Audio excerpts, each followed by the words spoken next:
महाकुंभ में मौतों का आंकड़ा कितना है, घायल कितने हुए हैं, ये आप जान करके क्या करेंगे? क्योंकि यह तो सिर्फ एक आंकड़ा है।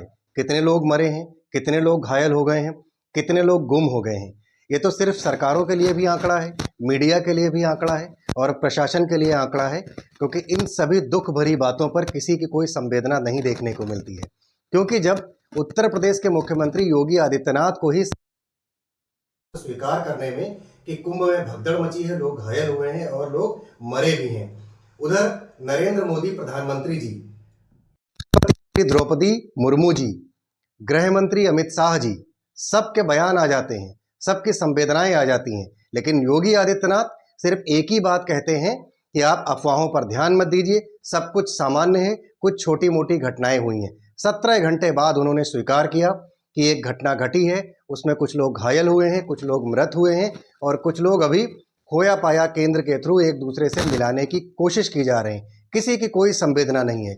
जो लोग आए थे इस संगम में डुबकी लगाकर मोक्ष पाने के लिए, वो सीधे स्वर्ग सिधार गए, क्योंकि उस मोक्ष की धरती पर अव्यवस्था, नाकामी थी वहां पर।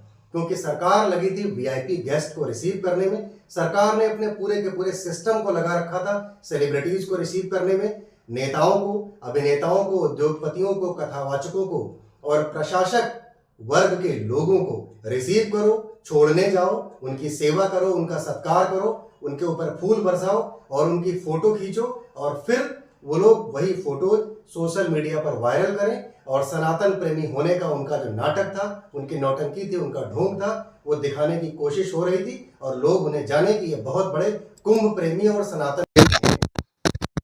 पूरा का पूरा प्रशासन उसी व्यवस्था में लगा हुआ था, वीआईपी की सेवा में लगा हुआ था। लेकिन उस बीच एक बड़ा सवाल गुमनाम हो गया कि असल में जो सनातन के प्रेमी लोग थे, जो अपने सर के ऊपर 20-20 किलो, 50-50 किलो का बोझा लाद करके गद्दा, रजाई, राशन पानी, खाने पीने का सामान दूर दराज से इस देश के कोने कोने से श्रद्धालु आए थे, खुले आसमान में सो रहे थे।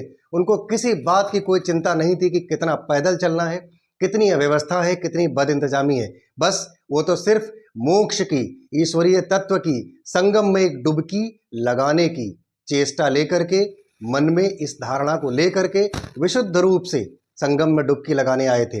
लेकिन उन्हें मिली मौत, उन्होंने अपनों को खोया। किसी ने अपना पिता खोया तो किसी ने अपनी माँ खोई, किसी ने अपनी पत्नी तो किसी ने अपना बच्चा खोया। इस तरीके की बदइंतजामी प्रयागराज में देखने को मिली। लेकिन ये बेशर्म प्रशासन और सरकार लगातार अपनी नाकाम कोशिश छिपाने के लिए जुटा हुआ है। इसकी जिम्मेदारी कौन लेगा, इस बात की सुनिश्चितता करना आवश्यक है। ये मीडिया फूल दिखा रहा है, फोटोज दिखा रहा है, नेताओं के और अभिनेताओं के, सेलिब्रिटीज के नहाने की तस्वीरें दिखा रहा है। इस मीडिया को ममता कुलकर्णी से फुर्सत नहीं है, गृह मंत्री की फोटो वायरल करने से फुर्सत नहीं है, अखिलेश यादव की फोटो वायरल करने से फुर्सत नहीं है। इसी मीडिया ने कोई सवाल नहीं खड़ा किया, न प्रशासन पे, न सरकार पे, न अव्यवस्था पे। 25-25 किलोमीटर दूर से जाम लगा हुआ है, रूट डाइवर्जन किया जा रहा है, खुले आसमान के नीचे लोग सो रहे हैं, इसकी अव्यवस्था पर कोई सवाल नहीं खड़ा कर रहा है। क्या टॉयलेट के हालात हैं, सोते हुए श्रद्धालुओं पर भीड़ चढ़ जाती है, आपकी बैरिकेटिंग टूट जाती है। क्या बैरिकेटिंग तोड़ने के लिए लगाई गई थी? बैरिकेटिंग क्यों इतनी कमजोर थी? उस बैरिकेटिंग पर भीड़ का इतना दबाव क्यों बना? क्या इसकी जिम्मेदारी इस मेला परिसर के जिलाधिकारी विजय किरण आनंद लेंगे? क्या राजेश द्विवेदी, जिनको इस मेला परिक्षेत्र का एसएसपी बनाया गया था, क्या वैभव कृष्णा, जो इस मेला परिक्षेत्र के डीआईजी बनाए गए थे, क्या वो 3 लोग इस बात की जिम्मेदारी लेंगे? क्या जिन्होंने अपनों को खो दिया है मोक्ष पाने के चक्कर में, क्या इसकी जिम्मेदारी विजय किरण आनंद, वैभव कृष्णा और राजेश द्विवेदी को जवाब दे पाएंगे? जिस महाकुंभ के आयोजन को, जो संतों का आयोजन था, विशुद्ध रूप से धार्मिक और विशुद्ध रूप से सांस्कृतिक आयोजन था, इसको एक पॉलिटिकल इवेंट बनाने की कोशिश की गई, एक धार्मिक आयोजन को एक कंटेंट बनाने की कोशिश की गई। इसकी जिम्मेदारी कौन लेगा? क्या सरकार की यही सुनिश्चितता है? क्या सरकार की यही जिम्मेदारी है? अगर आप इतने श्रद्धालुओं को, आप 6 करोड़, 8 करोड़, 10 करोड़ का जो डेटा दे रहे हैं, अगर आपके पास इतनी व्यवस्थाएं नहीं थी तो आपकी तरफ से लगातार न्योता क्यों जा रहा था मीडिया के थ्रू और मीडिया चैनल्स के थ्रू? आप बुला रहे थे श्रद्धालुओं को, श्रद्धालु आ रहे थे। श्रद्धालुओं की क्या गलती? क्योंकि श्रद्धालु तो सच्चे सीधे साधे सनातनी थे, उनके धर्म में, संस्कृति में आस्था थी, उनके संगम में नहाने के प्रति आस्था थी। वो मौनी अमावस्या में नहाकर पुण्य पाना चाहते थे, लेकिन उन्हें मिली मौत। इसके जिम्मेदार कौन है, इस बात पर बात करनी पड़ेगी। जिम्मेदारी निश्चित रूप से उस वीआईपी कल्चर की है, उस वीवीआईपी मूवमेंट की है, जिनके लिए मीडिया है, जिनके लिए कैमरे हैं, जिनके लिए फूलों की वर्षा है, जिनके लिए भव्य स्वागत और सत्कार की व्यवस्था है। 25 किलोमीटर दूर से एक वीआईपी आता है, उसको रिसीव करने के लिए 10 गाड़ियां इधर से जाती हैं, 10 गाड़ियों के साथ उनका काफिला आ रहा है। उसमें परेशान हो रही है जनता, क्योंकि जनता का कोई डीआईजी जानने वाला नहीं था, कोई मंत्री जानने वाला नहीं था, कोई उद्योगपति, कोई सेलिब्रिटी, कोई गायक, कोई कथावाचक, उनका कोई जानने वाला नहीं था।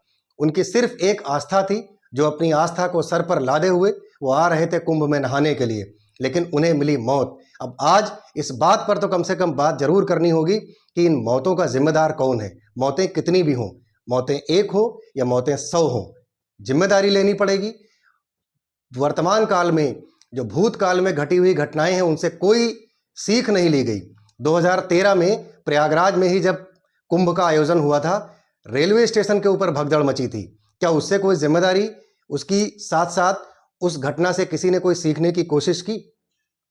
सन 1954 से लगातार भगदड़ होती आ रही है। क्या आने वाले समय में जो और भी कुंभ होंगे, महाकुंभ होंगे, पूर्ण महाकुंभ होंगे, उनमें क्या कुछ ऐसी घटनाओं से सीख ली जाएगी? इस बात के लिए जिम्मेदारी ठहराना आवश्यक है। अगर आप आलोचना करते हुए जिम्मेदारी नहीं ठहरा सकते, तो आप वाकई निष्पक्ष नहीं हैं। आप कब तक चापलूसी करेंगे इन सरकारों की? ये मीडिया के लोग जो लगातार फुर्सत ही नहीं पा रहे हैं चरण वंदना करने से, इनसे गुजारिश है कि ये सच को दिखाएं। एक बार नहीं, 2-2 बार भगदड़ हुई। टेंट में अब तक 2-2 बार आग लग चुकी है, लेकिन मीडिया सिर्फ गुडी गुडी ही दिखाता चला आ रहा है। उसको कोई मतलब नहीं है, कोई संवेदना नहीं है। 17 घंटे बाद मुख्यमंत्री जी स्वीकारते हैं, प्रधानमंत्री जी दिल्ली के चुनाव पर दिल्ली में भाषण दे रहे हैं, रैलियां कर रहे हैं, गृह मंत्री जी आए और चले गए, अखिलेश यादव सपा सुप्रीमो वो भी गए, उन्होंने खूब अपना इवेंट जनरेट किया, खूब अपने वोट बैंक की पॉलिटिक्स की, अपने पिता और सबके लिए नेताजी उनकी प्रतिमा पर माल्यार्पण किया, पुष्प अर्पित किए, अपने लोगों की संवेदनाएं बटोरी और वो भी वापस चले आए। लेकिन किसी की कोई संवेदना असल में नहीं है। इस देश के कोने कोने से जाने वाले श्रद्धालुओं की मौत एक तमाशा बनकर रह गई है। उस पर सिर्फ चर्चा होगी, चर्चा के बाद कुंभ खत्म हो जाएगा, सब अपने अपने काम में फिर से लग जाएंगे। लेकिन जिम्मेदारी तय करना आवश्यक है, गलतियों से सीखना आवश्यक है। आप इस पूरे इवेंट को किस नज़रिए से देखते हैं, और उस पर ये जो मैंने वीडियो किया है, इसको आप किस नज़र से देखते हैं? आप मेरे वीडियो के कमेंट सेक्शन में अपनी राय जरूर लिखिए। नमस्कार, आप देख रहे थे द रियल टॉक शो। मेरा नाम है सचिन प्रभाकर। अब तक अगर आप हमारे चैनल पर नए हैं तो आप मेरे वीडियो को लाइक कीजिए, अपनों से शेयर कीजिए और मेरे चैनल को जरूर सब्सक्राइब कीजिए, बेल आइकॉन को जरूर प्रेस कीजिए, ताकि आपको तमाम नोटिफिकेशन प्राप्त होते रहें। धन्यवाद। जय हिंद, जय भारत।